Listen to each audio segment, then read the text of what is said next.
మైనా stories. రాత్రంతా అలాగే గువ్వ తన పిల్లలను ఒడిలో దాచుకున్నట్టుగా నా పిల్లలిద్దరినీ నా ఒడిలో కూర్చోబెట్టుకొని వాళ్లకి చలి తగలకుండా నా పవిట కొంగు కప్పుతున్నాను. రాణి మాటలు విని ఆ పెద్దావిడ మనసు కదిలిపోతుంది. చూడమ్మాయ్, నాతో పాటురా, నీకో గది చూపిస్తాను అని నిర్మలమ్మ వాళ్ళింటి దగ్గర్లో ఉన్న ఓ గదికి తీసుకువెళ్తుంది. తాళం తీసి వాళ్ళని లోపలికి తీసుకెళ్తుంది. ఎవరిదమ్మా ఈ ఇల్లు? నాదేనమ్మాయ్, ఇక నుండి నీది. అమ్మా, ఏమంటున్నారు మీరు? అదేనమ్మాయ్, నువ్వు పిల్లలతో ఈ గదిలో ఉండు. పాపం పిల్లలు ఈ చలికి ఎలా తట్టుకుంటారు చెప్పు. ఇన్ని రోజులు దీన్ని వేరే వాళ్ళకి అద్దెకిచ్చాను. వాళ్ళు ఈ మధ్యనే ఖాళీ చేశారు. బహుశా నీకోసమేనేమో.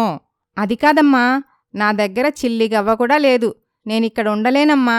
పర్వాలేదులే అమ్మాయ్, నాకు డబ్బులు ఏమీ ఇవ్వనవసరం లేదు. అమ్మా, మీది చాలా మంచి మనసమ్మా. మీ సాయం ఈ జన్మలో మర్చిపోలేను. అదేంటోనమ్మాయ్, నీకు సాయం చేస్తే నాకు నేను సాయం చేసుకున్నట్లే అనిపిస్తుంది. ఇది నీకోసం చెయ్యటం లేదు, నా మనస్సు తృప్తి కోసం చేస్తున్నాననుకో. చాలా సంతోషం అమ్మా. మీ దయవల్ల మాకొక నీడ దొరికింది. నేను నా పిల్లలు జీవితాంతం మీకు రుణపడి ఉంటామమ్మా. రుణాలు గినాలు అని పెద్ద పెద్ద మాటలెందుకులే అమ్మాయి. సాటి ఆడదానిగా కష్టంలో ఉన్న ఒక ఆడపిల్లకి నాకు చేతనైన సాయం చేస్తున్నాను, అంతే. అది కాదమ్మా, మీరుగాని నా కంట పడకపోయినట్లయితే మా పరిస్థితి ఏమై ఉండేదో ఏమోనమ్మా. అదేం లేదులే అమ్మాయి, నేను కాకపోతే ఎవరో ఒకరు నీకు సహాయం చేసేవాళ్ళు. ఏదీ కూడా ఎవ్వరికోసం ఆగదు. ఎప్పుడు ఏది జరగాలో అది జరిగిపోతూ ఉంటుంది. ఆ దేవుడు ఆడే ఆటలో మనం కీలుబొమ్మలం మాత్రమే అని అంటుంది నిర్మలమ్మ. సరేనమ్మాయి, కంటి నిండా నిద్రపోయి ఎన్నాళ్ళవుతుందో ఏంటో, ప్రశాంతంగా పడుకోండి అని చెప్పి నిర్మలమ్మ ఇంటికి వెళ్ళిపోతుంది. మరుసటి రోజు ఉదయం ఆమె నిద్ర లేచేసరికి ఆమె ఇంటి ముందు శుభ్రం చేసి చక్కగా ముగ్గు పెట్టి ఉంటుంది. అది చూసి చాలా సంతోషపడుతుంది నిర్మలమ్మ. ఏంటమ్మా ఇది? ఇదంతా నువ్వే చేశావా? అవునమ్మా. ఇలాంటి ముగ్గులు చూసి ఎన్నాళ్ళవుతుందో. చాలా బావుందమ్మాయ్. చాలా థ్యాంక్స్ అమ్మా. ఊరికే తినకూడదు, ఏదో ఒక పని చేయాలి అంటుంటావు కదా, అందుకే ఇదంతా చేశావా? అదేం కాదమ్మా, ఖాళీగానే ఉన్నాను కదా, ఏదో చెయ్యాలనిపించింది చేశానమ్మా. అలాగా, నీకు వంట చేయటం వచ్చా? ఓ, బ్రహ్మాండంగా చేస్తానమ్మా. అవునా? అయితే నోటికి రుచిగా తినటానికి ఏదైనా టిఫిన్ చేసిపెట్టు. అలాగేనమ్మా, చిటికెల్లో చేసి పెడతాను అని రాణి వంట చేసి నిర్మలమ్మకి వడ్డిస్తుంది. రాణి, నీ వంట అమోఘంగా ఉంది అని లొట్టలేసుకుంటూ తింటూ ఉంటుంది నిర్మలమ్మ. అదేంటమ్మాయ్, అలాగే ఉండిపోయావు? పిల్లలకి పెట్టి నువ్వు కూడా తిను. అది కాదమ్మా, ఊరికే తినాలంటే నాకు మనసొప్పటం లేదు.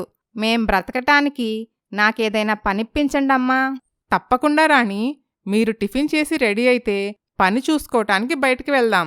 అలాగేనమ్మా అని రాణి పిల్లలకి టిఫిన్ పెట్టి ఆమె కూడా తిని నిర్మలమ్మతో కలిసి బయటికి వెళుతుంది. నిర్మలమ్మ వాళ్ళ ఇంటి దగ్గర్లో ఉన్న కొన్ని ప్రదేశాలకి తీసుకొని వెళ్తుంది. చివరికి ఓ హాస్పిటల్లో క్లీనింగ్ పని ఇప్పిస్తుంది. రాణి ఆ పెద్దావిడ ఇచ్చిన గదిలో ఉంటూ ఆ హాస్పిటల్లో క్లీనింగ్ పని చేసుకుంటూ పిల్లల్ని పోషించుకుంటూ ఉంటుంది. నిర్మలమ్మ అప్పుడప్పుడు వచ్చి రాణిని పిల్లల్ని చూసి వెళ్తూ ఉంటుంది. ఇలా కొన్నాళ్లు గడిచిపోతాయి. ఓ రోజు నిర్మలమ్మ ఎప్పటిలాగే పిల్లలను రాణిని చూడ్టానికి రాణి ఇంటికి వస్తుంది. అమ్మా, మీరేమీ అనుకోకుండా ఈ డబ్బు తీసుకోండి. డబ్బా? ఎందుకమ్మాయ్? అదేనమ్మా, ఇన్నాళ్లుగా ఊరికే మీరిచ్చిన గదిలో ఉంటున్నాం కదా, ఈ ఇంటి అద్దె కింద కొంత డబ్బు ఇస్తున్నాను.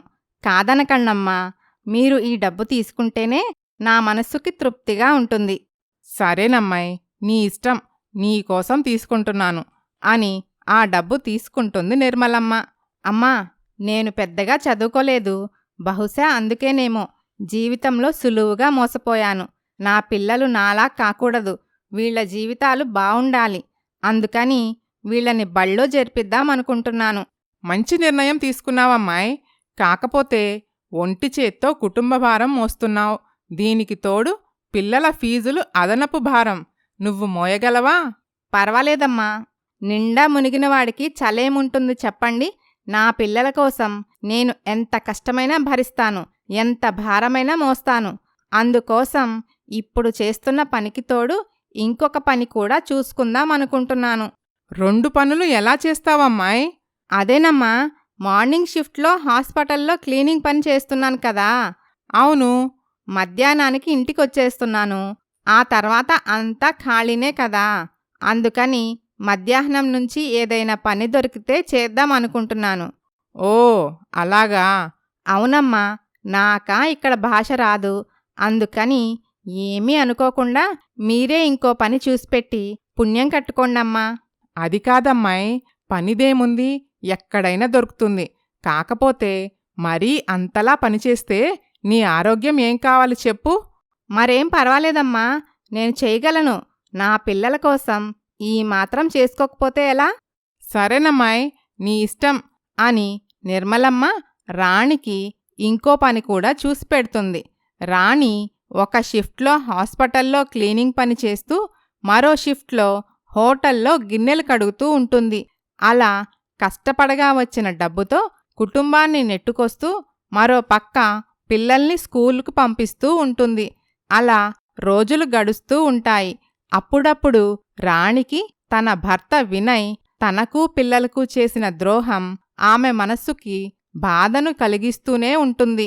ఎంత ప్రయత్నించినా మర్చిపోలేకపోతూ ఉంటుంది. ఇలా ఉండగా వినయ్ తండ్రి మరణిస్తాడు. తల్లి శకుంతలమ్మ కూడా దిగులుతో మంచాన పడుతుంది. ఫారెన్లో ఉన్న కొడుక్కి ఫోన్ చేస్తుంది. బాబూ వినయ్, నా ఆరోగ్యం ఏమీ బాగోవటం లేదురా. ఒక్కదాన్నే ఇక్కడ పని చేసుకోలేకపోతున్నాను. ఈ ఒంటరి బతుకు ఎన్నాళ్ళని చెప్పు.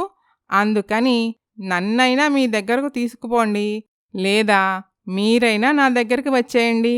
అదేంటమ్మా అలా మాట్లాడుతున్నావు? ఆ 2 కూడా కుదరని పనులు. ఏరా, ఎందుకు కుదరదు? మేమిద్దరం మా బిజినెస్ పనుల్లో బిజీగా ఉన్నాం. మా వ్యాపారం చూసుకునేసరికే సరిపోతుంది. ఆ పక్కనే ఉన్న స్టెల్లా ఫోన్ అందుకొని, అవును అత్తయ్య గారు, మిమ్మల్ని చూసుకునే తీరిక, ఓపిక మా ఇద్దరికీ ఎవరికీ లేవు. అవునమ్మా, నీ కోడలి చెప్పింది విన్నావు కదా. మా పరిస్థితులు అర్థం చేసుకోమ్మా. నువ్వే ఎలాగోలా అక్కడే కాలం వెళ్ళదీయి. అప్పుడు శకుంతలమ్మ తనలో తాను, నేను చాలా పెద్ద పొరపాటు చేశాను. ఆ రోజున రాణిని నా కోడలుగా ఒప్పుకొని ఉంటే ఈరోజు నాకు ఈ గతి పట్టుండేది కాదు. రాణి చాలా మంచిది. ఆమెకి అత్తమామలంటే ఎంతో గౌరవం. నాకు ఎన్నో సేవలు చేసింది.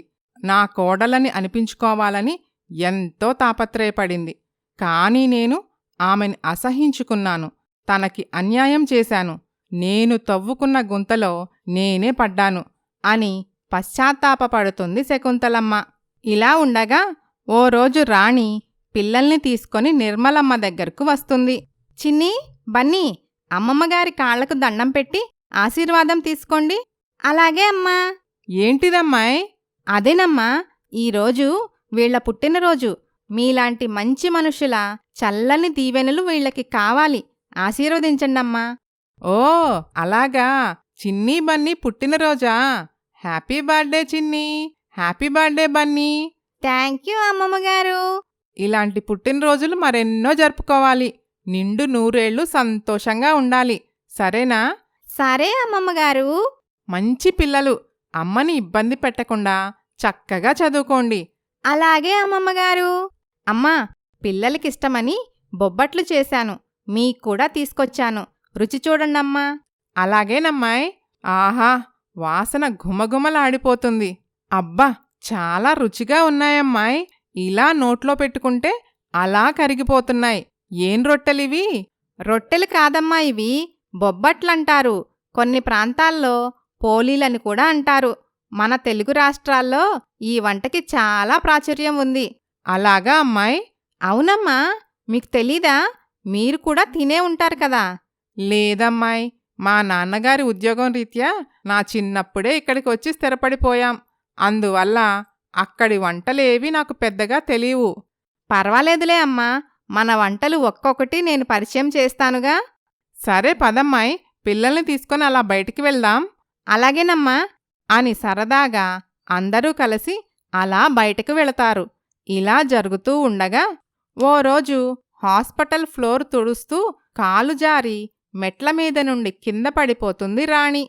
ఆ వెంటనే అక్కడ ఉన్న తోటి సిబ్బంది ఆమెని ట్రీట్మెంట్ వార్డుకు తీసుకొని వెళ్తారు. రాణికి ట్రీట్మెంట్ చేసిన డాక్టర్, చూడమ్మా రాణి, నీ రిపోర్ట్స్ వచ్చాయి. నీ నడుముకి బలమైన దెబ్బ తగిలింది. ఆపరేషన్ చేయాలి. అప్పుడే నువ్వు మళ్ళీ లేచి నడవగలవు. ఆ ఆపరేషన్కి చాలా డబ్బు ఖర్చవుతుంది. ఆ మాట విన్న రాణి గుండె ఒక్క క్షణం పగిలిపోతుంది. తన కళ్ళల్లో తన పిల్లలే మెదలాడుతూ ఉంటారు. తన కళ్ళ వెంట కన్నీళ్లు బడబడా కారుతాయి. తన పరిస్థితి ఏంటో తనకే అర్థం కాకుండా అయిపోతుంది. ఆ తర్వాత ఏం జరిగిందో వచ్చే భాగంలో చూద్దాం. Please subscribe Maina stories.